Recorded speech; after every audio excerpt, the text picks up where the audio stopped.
మళ్ళీ తెర మీదకి ఫోన్ ట్యాపింగ్ కేసు. అసలు ఉన్నట్టుండి ఏంది ఈ ఫోన్ ట్యాపింగ్ కేసు? రకరకాల ఛానెల్స్‌లో రకరకాల స్టోరీస్, యూట్యూబ్‌లో ట్రోలింగ్స్. ఓవరాల్‌గా ఈ ఫోన్ ట్యాపింగ్ కేస్ అనేది హాట్ టాపిక్ అయిపోయింది.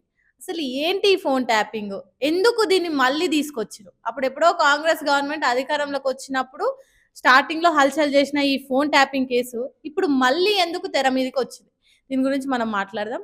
అసలు ఈ ఫోన్ ట్యాపింగ్ కేసుకి సంబంధించింది ఏంటంటే, గత బీఆర్ఎస్ ప్రభుత్వం అవతల ప్రతిపక్షంలో ఉన్నటువంటి పార్టీలకు సంబంధించి వాళ్ళ ఫోన్లను ట్యాపింగ్ చేయడం జరిగింది. ఇది గుర్తుపెట్టుకోండి.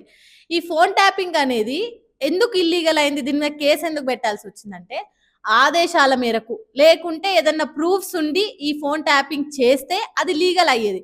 బట్ వీళ్ళు ఈ ఫోన్ ట్యాపింగ్ అనేది ఎలాంటి ఆదేశాలు లేకుండా, ప్రూఫ్స్ లేకుండా చేసిర్రు. అందుకు ఈ ఫోన్ ట్యాపింగ్ అనేది ఇల్లీగల్ అయిపోయింది. అప్పుడు ఈ ఆఫీసర్స్ ఏం చేసిర్రు? As soon as Congress government ఇంకా గెలిచిన రోజే వీళ్ళు ఎంబటే ఆ ఫోన్ ట్యాపింగ్ కి సంబంధించిన అన్ని పగలగొట్టేసిర్రు. ఆ డివైజెస్ మొత్తం ఎక్కడికాడికి తునాతునకలు చేసేసిర్రు. మూలాలు లేకుండా వాటిని మొత్తం డిస్మాండిల్ చేసేసిర్రు. కానీ గవర్నమెంట్ వచ్చిన తర్వాత as soon as Congress government change అయినాక దీని మీద ఒక సిట్ వేసింది. దీనికి సంబంధించి మళ్ళీ కేసు పెట్టింది. అసలు ఈ ఫోన్ ట్యాపింగ్ ఎందుకు చేసిర్రు? ఫోన్ ట్యాపింగ్ చేయాల్సిన అవసరం ఏంటి? దీనికి సంబంధించి పెద్ద హల్చల్ అయిపోయింది Congress government as soon as came to the power. ఇప్పుడు మళ్ళీ ఇన్నాళ్లకు ఒక 2 ఇయర్స్ కావడానికి వస్తుంది. 2 ఇయర్స్ తర్వాత మళ్ళీ ఈ ఫోన్ ట్యాపింగ్ కేసు అనేది తెర మీదకి వచ్చింది. ఎందుకు? అసలు గవర్నమెంట్ ఆలోచన ఏంటి? అయిపోయిన దాన్ని మళ్ళీ ఎందుకు అంటే అయిపోలేదు, కేసు స్టిల్ నడుస్తూనే ఉంది. ఇంకోటి, ఈ కేసుకి సంబంధించి ప్రభాకర్ రావు అనేటైన ఒక కీలక వ్యక్తి అని చెప్తారు. ప్రభాకర్ రావు గాని, తిరుపతి రావు గాని. ఇంకోటి, ప్రభాకర్ రావుకి సంబంధించి కోర్టు ఆల్రెడీ ఆదేశాలు ఇచ్చేసింది. వీళ్ళందరూ అరెస్ట్ అయ్యారు కూడా. ఫోన్ ట్యాపింగ్ కి సంబంధించిన వీళ్ళందరూ అరెస్ట్ అయ్యారు, బెయిల్ వచ్చినాయి, వీళ్ళు బయట తిరుగుతున్నారు. ఈ ప్రభాకర్ రావుకి నో అరెస్ట్, అసలు అరెస్ట్ చేయొద్దు అనేది కోర్టు స్ట్రిక్ట్ గా చెప్పేసింది. కాబట్టి ఆయన అరెస్ట్ చేయడానికి లేదు.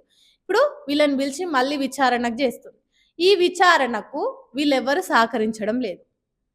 వీళ్ళని ఎట్లుంటదంటే, విచారణ చేస్తే పొద్దంతా కూసబెడతారు. వాళ్ళ ఓవరాల్ మోటో ఏంటంటే, గవర్నమెంట్ ఈ ఫోన్ ట్యాపింగ్ చెప్పించింది అప్పట్లో బీఆర్ఎస్ గవర్నమెంట్.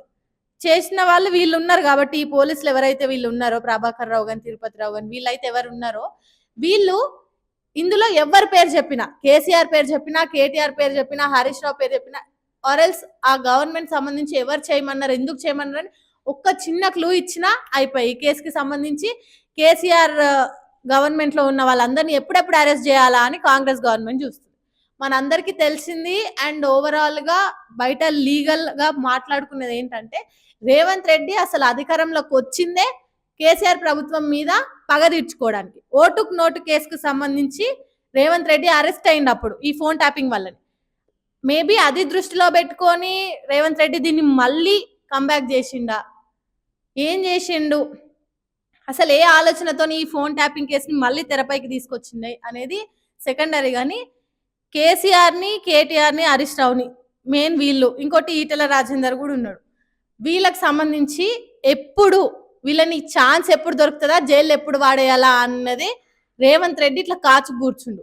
సో అందులో వీళ్ళకు దొరికేది ఏకైక మార్గం ఈ ఫోన్ ట్యాపింగ్. ఈ ఫోన్ ట్యాపింగ్ వీళ్ళకి ఎందుకు ఛాన్స్ అయిపోయిందంటే, ఆల్రెడీ చెప్పిన నేను, ఆదేశాలు చేయకుండా అండ్ వితౌట్ ప్రూఫ్స్ చేయడం వల్లనే ఈ ఫోన్ ట్యాపింగ్ ఇల్లీగల్ అయిపోయింది. సో అది ఒకవేళ వీళ్ళు విచారణలో వీళ్ళ పేర్లు చెప్పి ఒప్పుకుంటే, చేసింది మేం కాదు, వీళ్ళు చేపిచ్చిరు, ఇందుకు చేపిచ్చిరు అని చెప్తే మాత్రం ఎంబటే వీళ్ళని అరెస్ట్ చేయొచ్చు కదా, కేసీఆర్ని, కేటీఆర్ని, వీళ్ళని, బీఆర్ఎస్ వాళ్ళని. అందుకని వీళ్ళని విచారణ చేస్తుంది. బట్ ఈ విచారణకి వీళ్ళెవరు సహకరించడం లేదు. ఓవరాల్ గా ఈ ఫోన్ ట్యాపింగ్ అనేది ఇప్పుడు మళ్ళీ తెరపైకి వచ్చింది. ఈ ఫోన్ ట్యాపింగ్ వల్ల గవర్నమెంట్ ఏం చేద్దాం అనుకుంటుంది? అసలు ఆలోచన ఏంటి?